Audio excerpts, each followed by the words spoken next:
Hi friends, it's Reverend Ben and this is your weekly video. The deadline to submit announcements for the video is Monday at 9 a.m. It is right now Monday early afternoon, and I want to invite you to take 3 deep breaths with me. There's one. Breathe in with me. And let it out. And then a third breath in.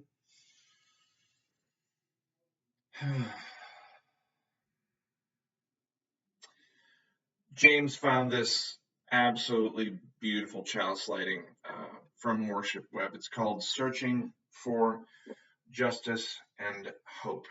Starts out with a Quran verse, verily with hardship comes ease. Lighting this chalice may feel difficult today. This symbol of justice, known to be a light of hope for the marginalized, a message of sanctuary for the oppressed, a flame that feels lost or diminished somehow. How do we rekindle this fire of compassion?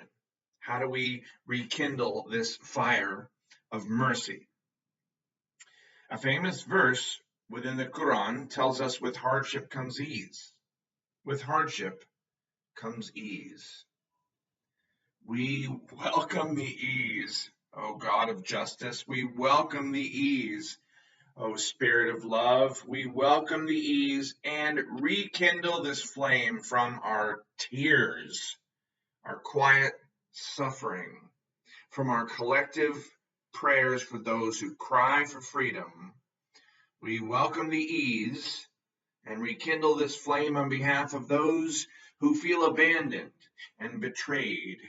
We welcome the ease and rekindle this flame for all of the children who ask, why can we not live in peace as other children do?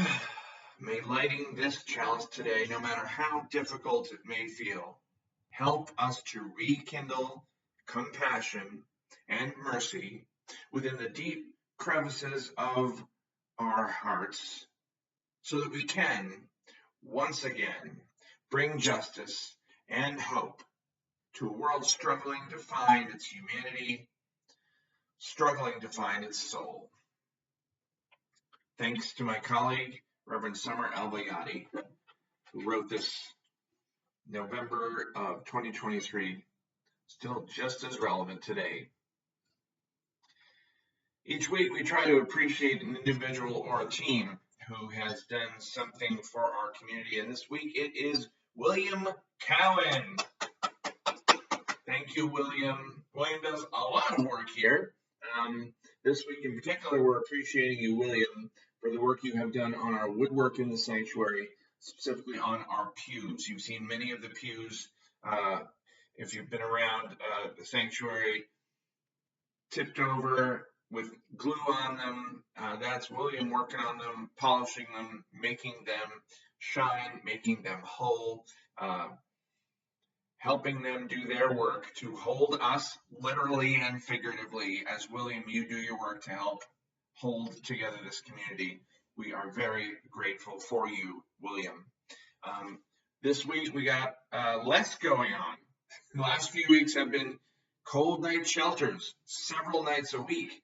I want to take a minute and thank last week's cold night shelters, also the folks who helped with the sunset supper on Friday. We fed folks in Gilmore Hall for the first time in a long time on Friday because it was so cold, and I was there for a little bit of it, and I loved it. It was really nice to see everyone and serve them while they were sitting down at tables. Anywho, hopefully no cold night shelter will be needed this week. We do, however, have the meditation group on Tuesdays, which is tomorrow at the time that I'm recording this. All are welcome to that. Contact Chris McDonald for more information. It's here at the sanctuary, I believe at 11 a.m. On Tuesday, tomorrow. Then this Saturday, there's still a chance to sign up for the Living the Pledge Anti-Racism class. Now, this is going to be 3 consecutive Saturdays, February 1, 8, and 15. from 9 a.m. to 1 p.m. I am going to be there. I'm very excited to take this class.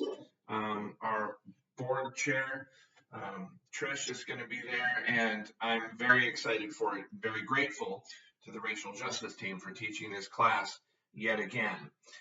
If you have questions or you want to RSVP, their email is racial.justice@uustpete.org. That brings us to Sunday. I'm very excited for Sunday's worship service. Sandy Weeks and Sandra Moss are going to be leading the worship on centering Black women in the democratic process. Jane Bunker is giving a view from the pew on her work with the Woodson Warrior Project. It's going to be amazing. Now, once a month, this congregation splits the non-pledge offering of the offering between our operational fund and a social justice project. So that's happening this Sunday. Half of your donations this Sunday, February 2nd, are going to go to the UU St. Pete Animal Ministry.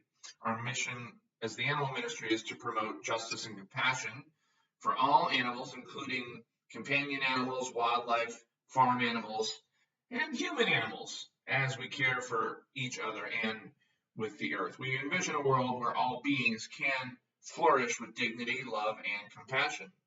So please give generously this Sunday. You can contact animal.ministry@uustpete.org for more information. Today, by the way, on a personal note, is the second anniversary of the loss of Lufa, my beloved dog Lufa, that many of you met. And so please send some extra love to Lucinda and to me today, and to all who have lost animals in their lives. We do have a monthly support group for a bereavement group for pet loss. Then next week, so that was all this week. That's all this week. And then next week, there's a fellowship on tap. It's going to be on Wednesday. And I believe it's Voodoo Brewing Company. And I will see you there. Excited for that. In a couple of weeks, we have an opportunity to host Tibetan Buddhist monks. Now, they have a tour right now in Florida. Some of you saw them a couple of weeks ago when they were here in St. Petersburg. Well, two of their legs of their tour fell through the week of February 10th and the week of February 17th. So we could host them on either of those weeks.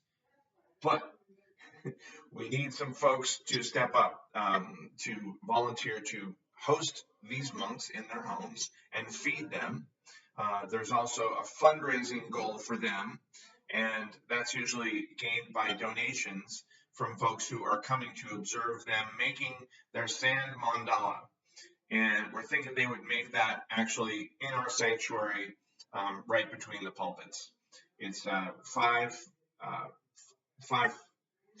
foot diameter, maybe it's 5 yards, I'm not sure, but it's something that could fit onto the space between the two pulpits. But I'm about to say no to the request because I've had one person volunteer to help with organizing it, and if that's the case and we don't have the capacity, then that's fine, and they will make do elsewhere. They will not be stranded. They will have to drive back up to their regional office, which I believe is in North Carolina.